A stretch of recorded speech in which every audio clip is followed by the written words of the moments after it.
শিক্ষামন্ত্রী, আপনি যাদেরকে ফার্মের মুরগি বলছেন, এই ফার্মের মুরগিরা রাস্তায় এসেছে বলে আজকে শিক্ষামন্ত্রী হয়েছেন। এই ফার্মের মুরগিরা রাস্তায় নেমে এসছে বলেই শিলং থেকে এসে সংবিধান বিশেষজ্ঞ হয়েছে। এই ফার্মের মুরগিরা রাস্তায় এসেছে বলেই আজকে লন্ডন থেকে এসে বাংলাদেশের প্রধানমন্ত্রিত্ব করছে। আমাদের একজন শিক্ষামন্ত্রী আমরা পেয়েছি, স্ট্যান্ড বাজিতে উস্তাদ এবং টেন্ডার বাজিতে উস্তাদ। ক্যামেরা স্ট্যান্ড বাজি, পিয়ার স্ট্যান্ড। মাননীয় শিক্ষামন্ত্রী সব জায়গায় গিয়ে বলে নকল আর চলবে না। 2026-এর শিক্ষার্থীরা আপনাদেরকে দেখিয়ে দিচ্ছে এই স্ট্যান্ড বাজি আর বাংলাদেশে চলবে না। হাঁটু সমান পানিতে, বুক সমান পানিতে 2026 সালের এইচএসসি পরীক্ষার্থীদের আপনি ডুবিয়ে ডুবিয়ে আপনি পরীক্ষা দিতে বাধ্য করেছেন। এবং একটা পরীক্ষার প্রশ্ন আপনি প্রণয়ন করেছেন। আপনি পরীক্ষার প্রশ্নের মধ্যে 2টা সৃজনশীলে আপনি ভুল দিয়ে রেখেছেন। একটা পরীক্ষার্থীর তখন মানসিক অবস্থা কি ধরনের হয় একবার চিন্তা করেন। সে যখন দেখে প্রশ্নপত্রে ভুল, সে যখন নিজে চেষ্টা করে পরীক্ষায় উত্তর মিলানো, পরীক্ষা দিয়ে এসে হয়তো বুঝতে পারে প্রশ্নপত্রে ভুল, সে যখন উত্তর মিলাতে পারে না, তখন পরীক্ষার মধ্যে কি ধরনের মানসিক অবস্থা তৈরি হয় একবার চিন্তা করেন।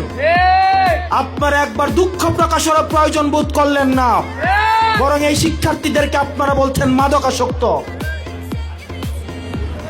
এই শিক্ষামন্ত্রী, আপনি যাদেরকে ফার্মের মুরগি বলছেন, এই ফার্মের মুরগিরা রাস্তায় এসেছে বলে আজকে শিক্ষামন্ত্রী হয়েছেন।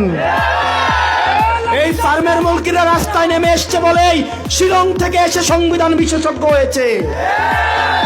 এই ফার্মের মুরগিরা রাস্তায় এসেছে বলেই আজকে লন্ডন থেকে এসে বাংলাদেশের প্রধানমন্ত্রিত্ব করছে।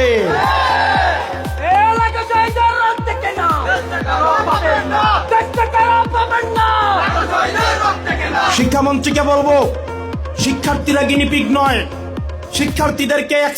শিক্ষার্থীদেরকে নিয়ে এক্সপেরিমেন্ট বন্ধ করুন। কিছুদিন পর পর একটা জিনিস ইচ্ছা হয়, আপনারা সেটা তাদের উপরে চাপিয়ে দেন, শিক্ষার্থীদের উপরে চাপিয়ে দেন। এই শিক্ষার্থীদের আপনাদের এক্সপেরিমেন্টাল টুল না, যে যখন ইচ্ছে তাদেরকে নিয়ে এক্সপেরিমেন্ট করবেন, এক্সপেরিমেন্ট ফেল করলে আবার সে এক্সপেরিমেন্ট তুলে নেবেন। কারণ আপনাদের সন্তানরা দেশে পড়াশোনা করে না, আপনাদের সন্তানরে আপনারা বিদেশে রেখে পড়াশোনা করান। পরের সন্তানদেরকে রাস্তায় রেখে রাজনীতি করাবেন, পরের সন্তানের ভবিষ্যৎকে নষ্ট করবেন, পরের সন্তানদেরকে নিয়ে এক্সপেরিমেন্ট করবেন। এই বাংলাদেশ নিয়ে এক্সপেরিমেন্ট আর আমরা আপনাদেরকে করতে দিব না। 2026 সালের এইচএসসি পরীক্ষার্থীদের প্রতি সংবেদনশীল আচরণ করার অনুরোধ করব। না হয় এই শিক্ষার্থীরা যদি রাস্তায় নেমে দৃঢ় অবস্থান নেয়, আপনার পাটাতন যে শক্ত না, এই অর্ধবেলা আন্দোলনেই সেটা বোঝা গিয়েছে।